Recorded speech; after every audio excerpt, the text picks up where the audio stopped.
"You are so tight," the stranger with dark, mussed hair groaned, his voice a low vibration against Purple's neck as he pushed deeper. Purple didn't answer with words. She arched her back, her fingers digging into the expensive silk sheets of a bed that didn't belong to her. She didn't know his name. And hers he did not know as well. In the dim, amber light of the hotel suite, they were just two bodies colliding in a desperate, silent language. He moved with a predatory rhythm, his hands grounding her as if he wanted to leave a permanent mark. Purple had come to the club downtown with one goal: to get laid. She was tired of the blueprints, the deadlines, and the crushing weight of being the ghost architect. She wanted to feel alive. When she had sighted him at the bar, he looked strikingly rich. The watch on his wrist cost more than a suburban home, but it was the hunger in his eyes that drew her in. They hadn't traded life stories. She had simply looked at him and said, "I have a room." "I have one too," he had countered, his voice like gravel.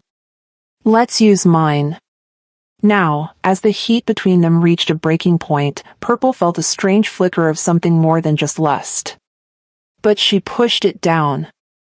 This was a one-night stand. No strings. No names. By dawn, she was gone. She dressed in the shadows, leaving him asleep, convinced she would never see the handsome Korean stranger again. She was wrong.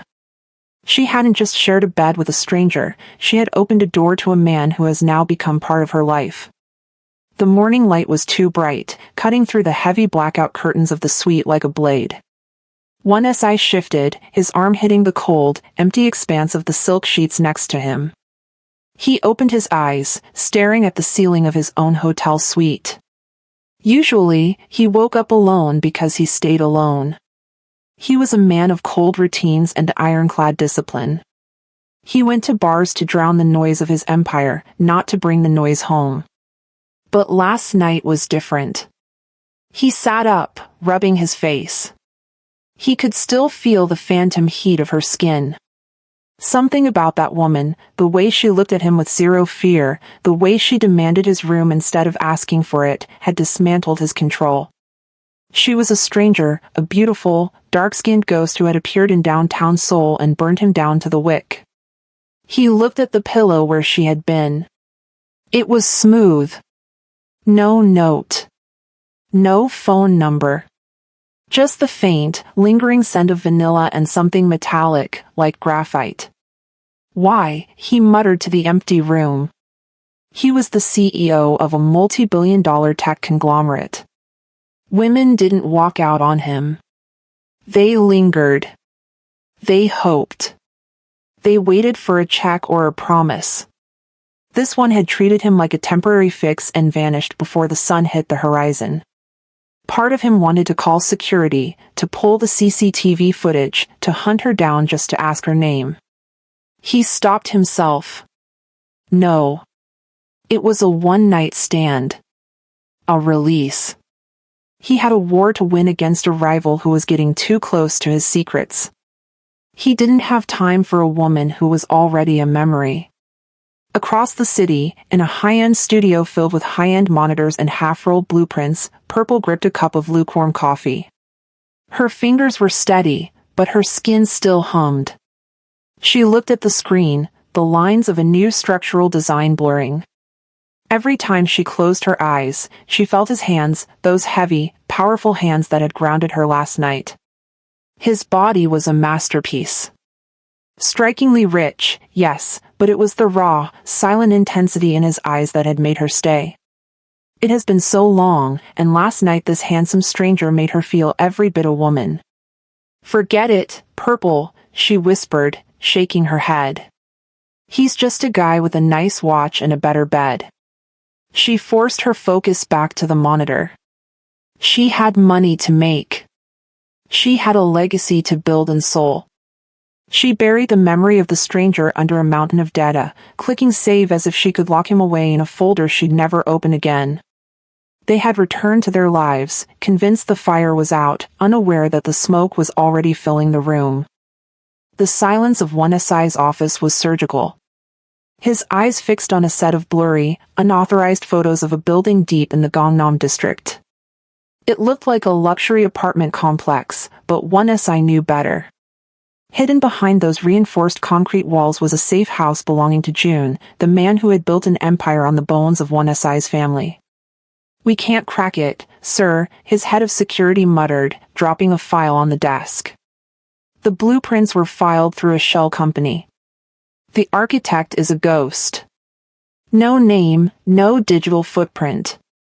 Just a signature, the architect. 1SI's jaw tightened.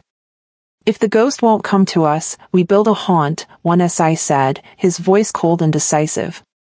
"Announce a new project. A landmark mall in the heart of Seoul. Budget, unlimited. But add a clause, the lead architect must present the final pitch in person. No intermediaries.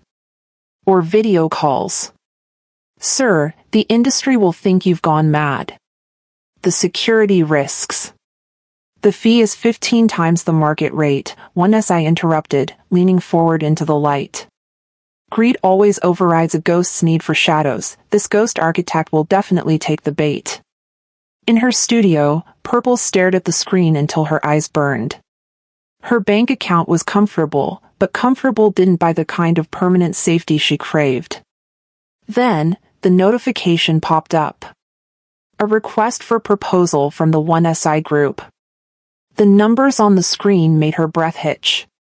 It wasn't just a high fee, it was life-changing. It was the kind of money that meant she could stop taking illegal jobs for men like June. It was a lot of money with a lot of prestige. But the clause was a red flag, mandatory in-person meeting at a private location. Purple bit her lip. She had built her entire career on being a ghost. In-person meetings meant exposure. It meant being seen.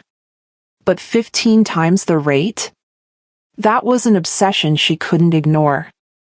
"It's a corporate giant," she whispered to herself, trying to ignore the prickle of unease at the back of her neck. "They probably just want to make sure I'm not a bot or a scammer." With a shaky hand, she hit send. She didn't know she was clicking on a set of handcuffs. She didn't know that this job was a trap and she had just walked right into it.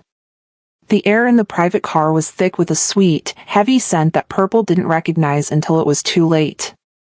One moment, she was adjusting her blazer, nervous about finally meeting the elusive 1SI.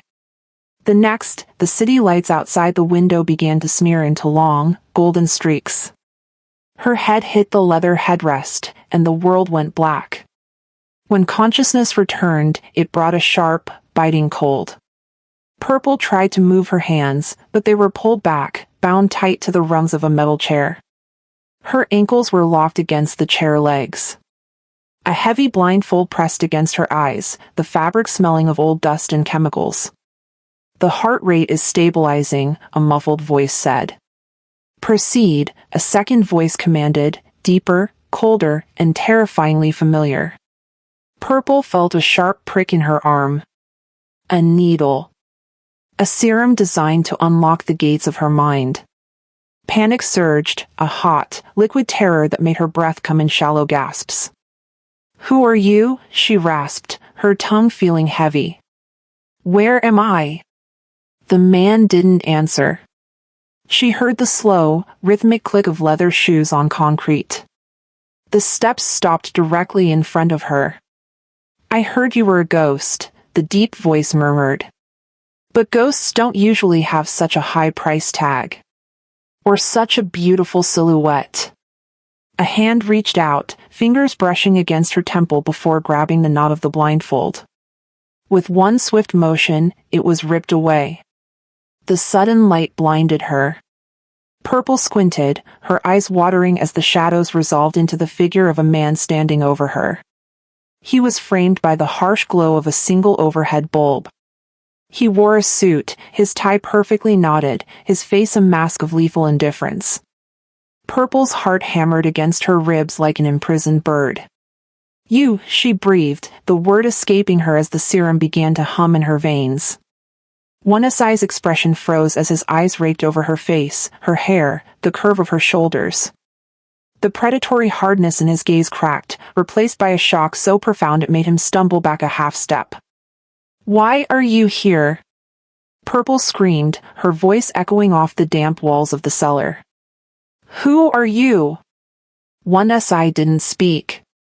He stared at the woman he had spent the past nights trying to forget, the woman who was now tied to his chair, her mind being forced open by his own hand.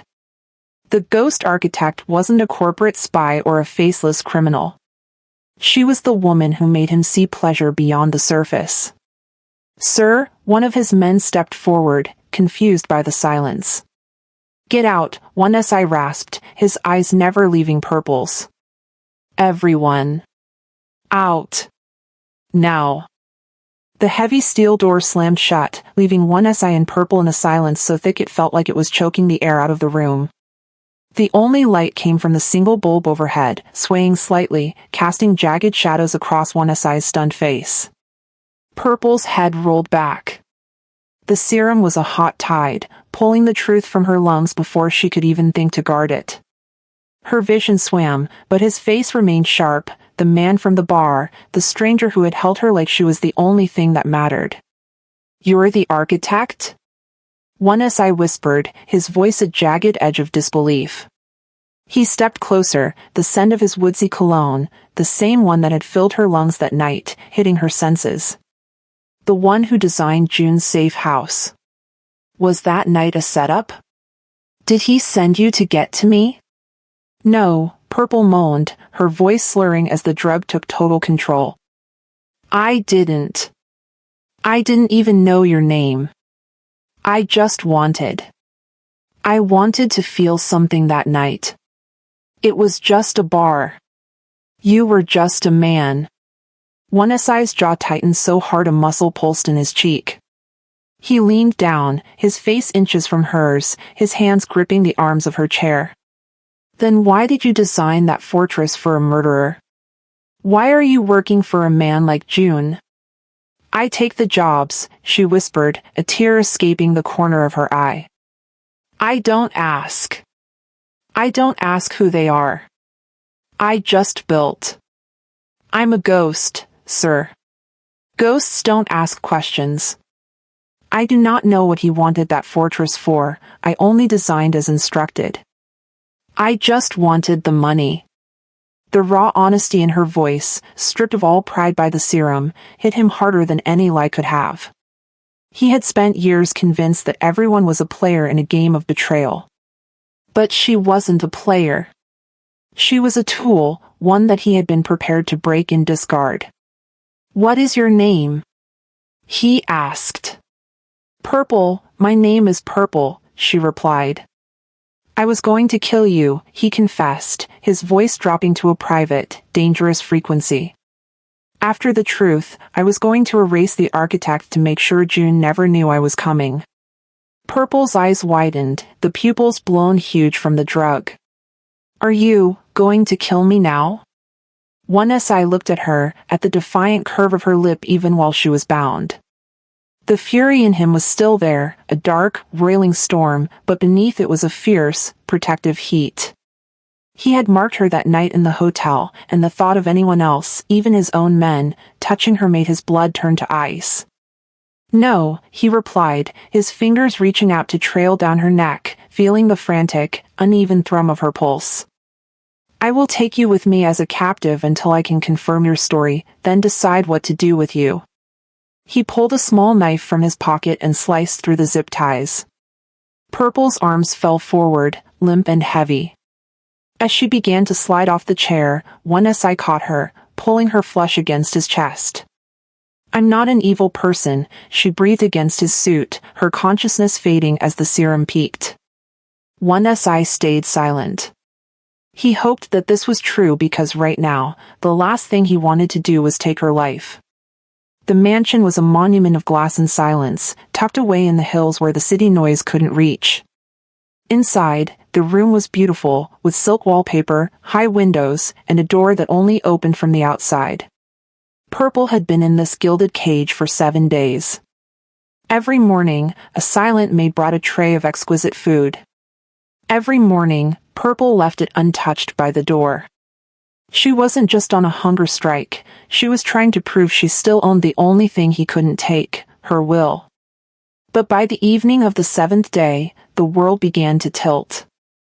Her vision blurred, and her legs gave way, sending her crashing onto the thick carpet. The door flew open before she even hit the ground. 1SI was there in an instant. He didn't look like the polished CEO anymore. His shirt was unbuttoned at the collar, his hair disheveled. He dropped to his knees, sliding a powerful arm behind her neck to lift her head. "Purple! Look at me," he commanded, his voice raw with a desperation he couldn't hide. His thumb brushed over her pale, dry lips. The predatory hunter was gone, in his place was a man terrified of the silence she was forcing between them. "Let me go, please," she whispered, her voice a ghost of its former self. "I can't," he rasped, his grip tightening as if she might evaporate. "June's men are tearing the city apart looking for the architect. They found your studio, Purple. It's gone. If you walk out those gates, you won't survive the night." He didn't wait for her to argue. He lifted her easily, her head falling against his shoulder. He carried her out of that room and across the hall, into a suite twice the size of the last one, directly opposite his own bedroom. "You aren't a prisoner in a cell anymore," he said, settling her into a bed that smelled faintly of him. "You can move around the mansion. You can walk the gardens. But you stay within these walls." Purple looked up at him, her eyes heavy but still burning with defiance. "Why do you care? You were going to kill me. I don't even know your name, sir." 1SI paused at the door, his silhouette dark against the hallway light. He turned and looked at her, remembering the way she had arched under him that night and the way she had looked at him through the haze of the truth serum. "Because I realized I'm not done with you," he said coldly, though his eyes betrayed a flicker of protective heat. "And because no one gets to destroy what I don't want destroyed. This is your safe place now. Eat, Purple. Or I will come back and feed you myself." Then he turned and said, "My name is 1SI, before disappearing through the door. The door closed, but this time, she didn't hear the lock turn. She was free to move, still in a cage, but just a bigger one. She had never been more trapped in her entire life. The hunger had left Purple's body weak, but her mind was sharper than ever. She knew the layout of the mansion now, the security cameras, the guard rotations, and the fact that 1SI's office was a fortress. She also knew that 1SI was a man of logic and control.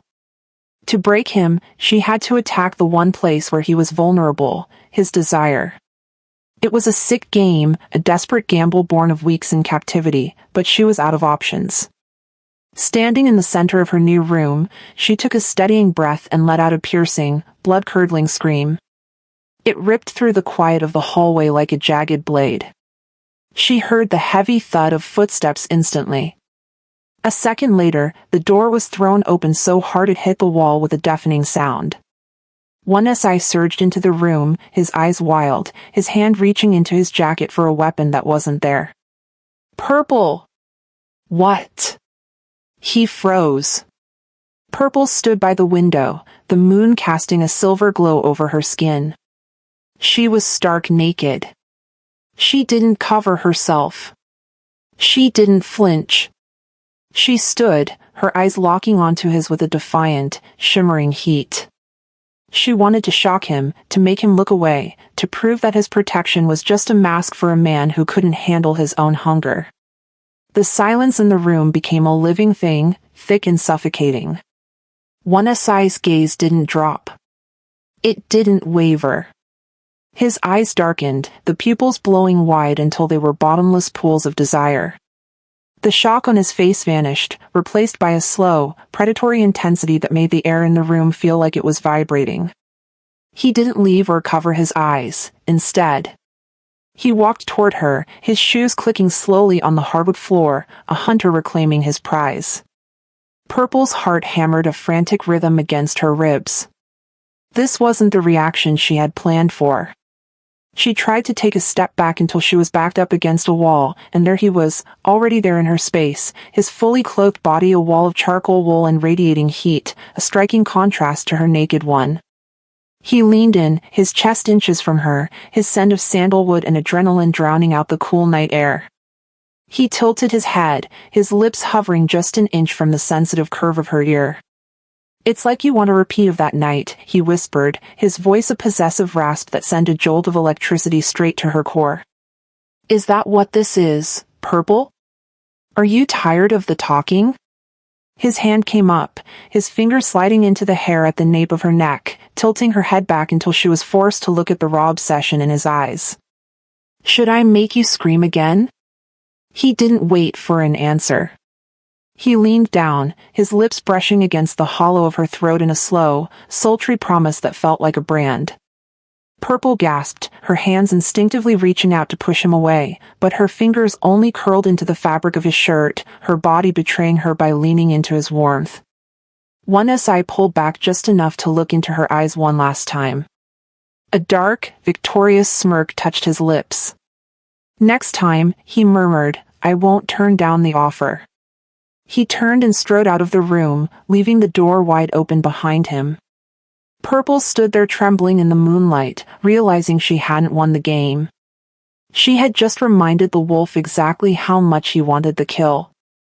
The next 48 hours were a blur of burning cheeks and avoided eye contact. Purple kept to the gardens or the library, moving like a ghost through the vast halls whenever she sensed one SI was near.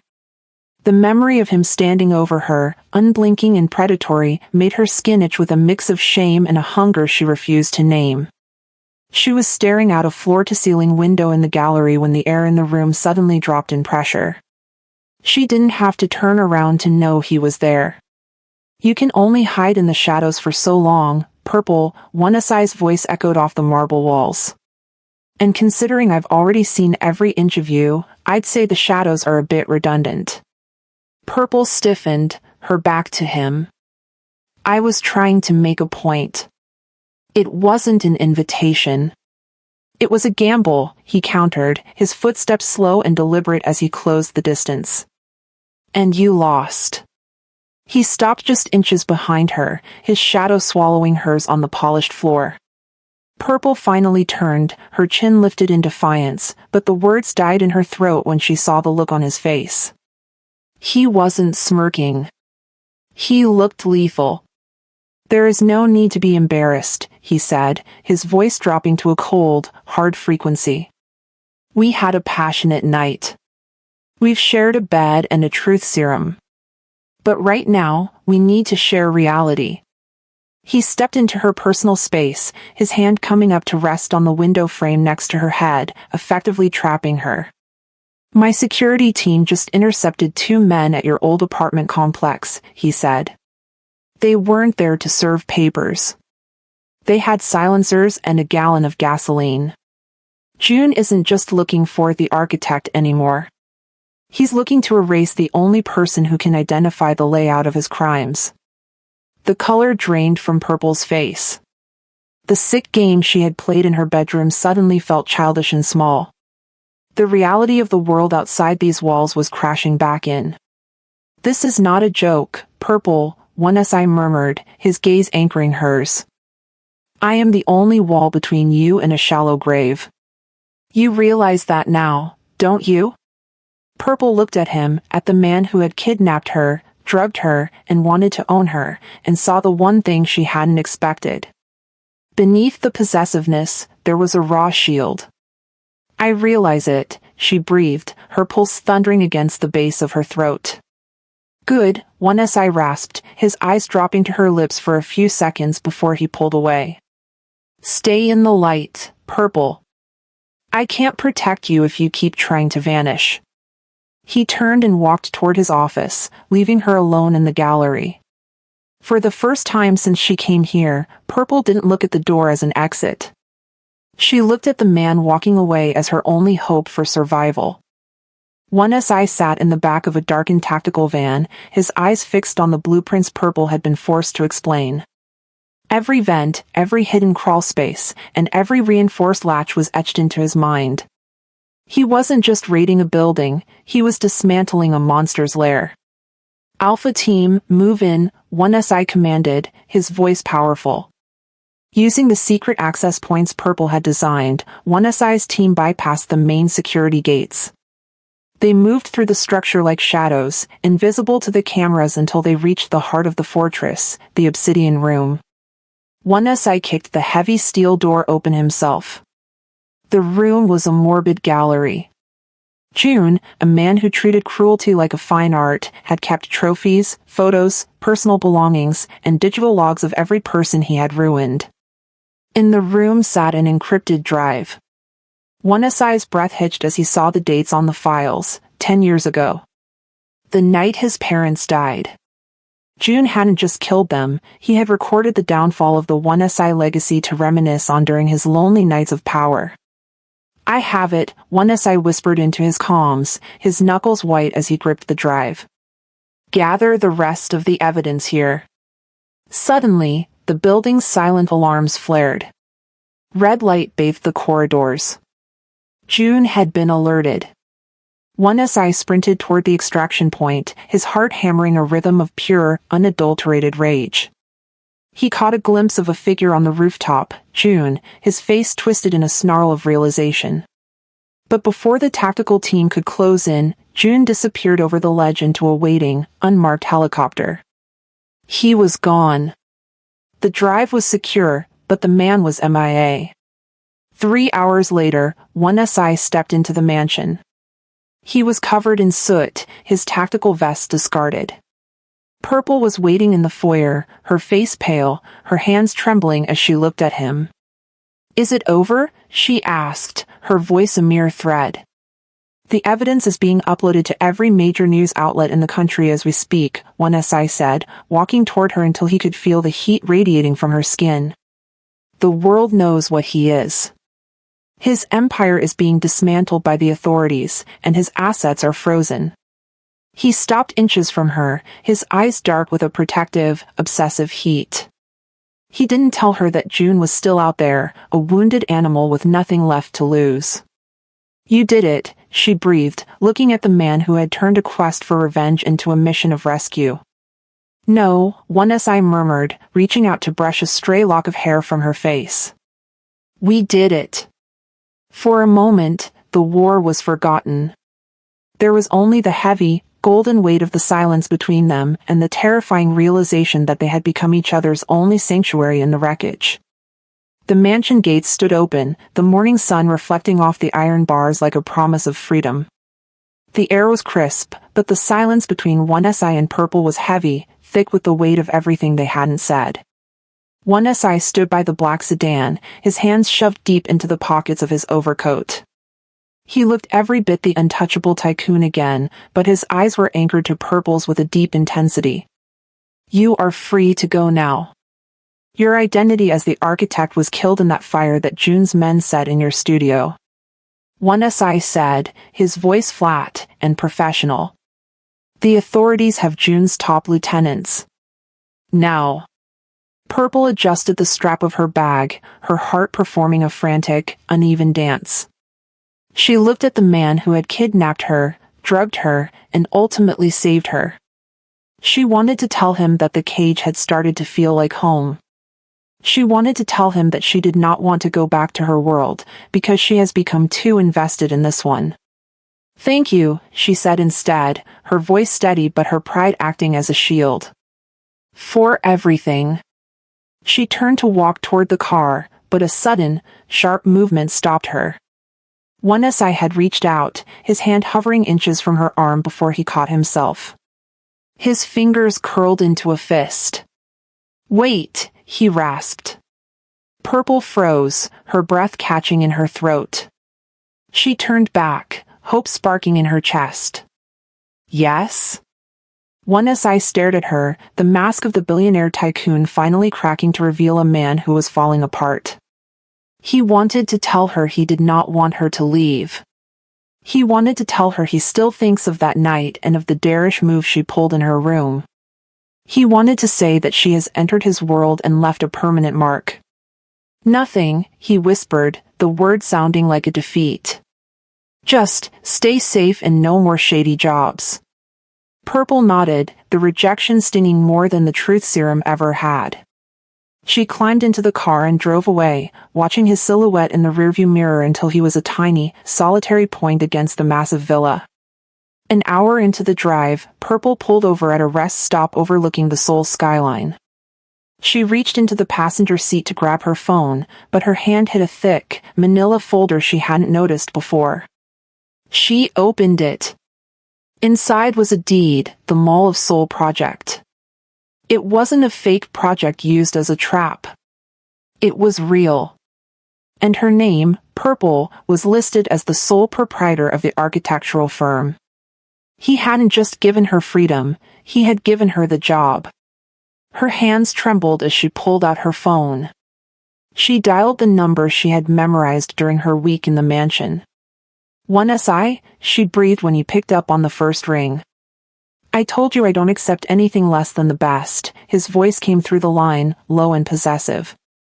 Build it, Purple. You are good at what you do. Purple smiled, taking note of a black car with tinted windows that stood a few hundred meters away but ignoring it. Purple gripped the steering wheel, then moved the car, a small, fierce smile touching her lips. The game hadn't ended. It was only just beginning.